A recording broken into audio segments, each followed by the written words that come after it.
Imagine, somewhere in the wild, you have water here just minding its own business, flowing from the left of the screen to the right of the screen. And suddenly, Mr. Government comes in and say, I want to put a road right there.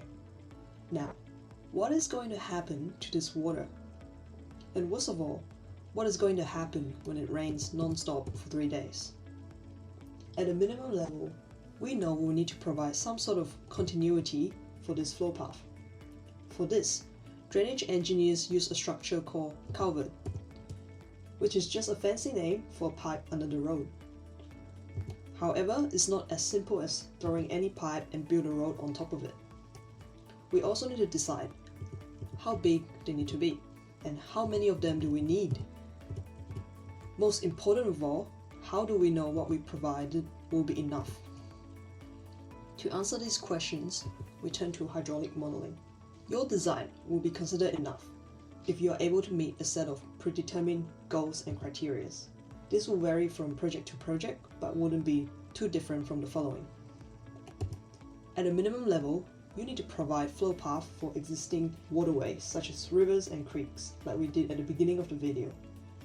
Some projects also have specific requirement how much you're allowed to increase the water levels in the area by limiting the difference between the pre-construction and post-construction water level, and how fast these need to dissipate after the storm event.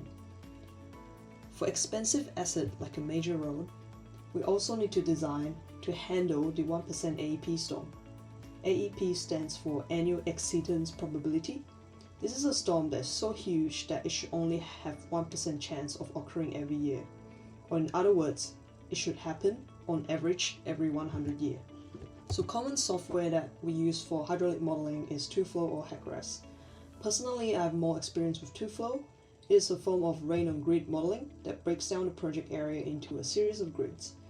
It will then stimulate every hour of rain and how the water will move based on the ground survey you use.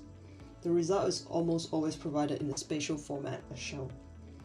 If you're interested in learning more, TUFLOW does have a free educational license and tutorial available at this link at the below. After this step, you would have done your design on a macro level in terms of how many culverts you need and where to place them and their sizes. I like to think of this next step as the micro design, as you are now looking at culverts and how they sit with respect to the road profile on a cross-section. So some design consideration here includes cover to vehicle load. Pipes are pretty expensive to buy and replace, so we need to make sure there is enough distance between the road surface to the top of the pipe to avoid them breaking.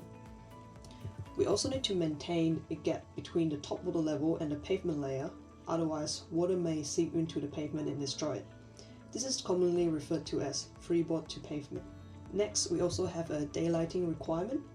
That is, the pipe shouldn't be buried under the natural surface, as this will create small ponds next to the road. And lastly, we also have to think about headwall design. Headwalls are these things at the end of the pipes that hold the road together, and they also direct water in and out of the pipe. And this in itself is quite a tedious design exercise because of all these competing criteria. For example, if the road level is low, you might not be able to lift the culverts to daylight without losing cover. So it's very important to have a tool that will allow you to interrogate all this data simultaneously. For this, we'll use the design software called 12D. It allows you to look at the data in plan, section, and 3D perspective view. If you're interested to learn more, EXDS does have a free educational license for you to learn. #not sponsored. So at this stage, we would have done the macro design, which is via the hydraulic modeling that tells you how many pipes you need and how big they need to be. We move on to the micro design, which tells you how to design the functional culverts and how they sit in the ground. And lastly, and most importantly, is the design coordination stage, which is the most complicated stage in my opinion. Ultimately, the drainage system you design needs to integrate with all the other structures in the project.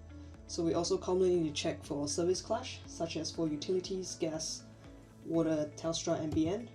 We also check for structural clash, such as with bridges, retaining walls, and barriers.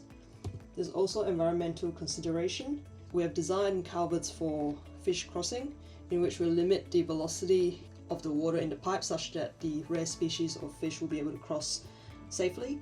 We've also designed fauna culverts for passing of kangaroos and possum under the road.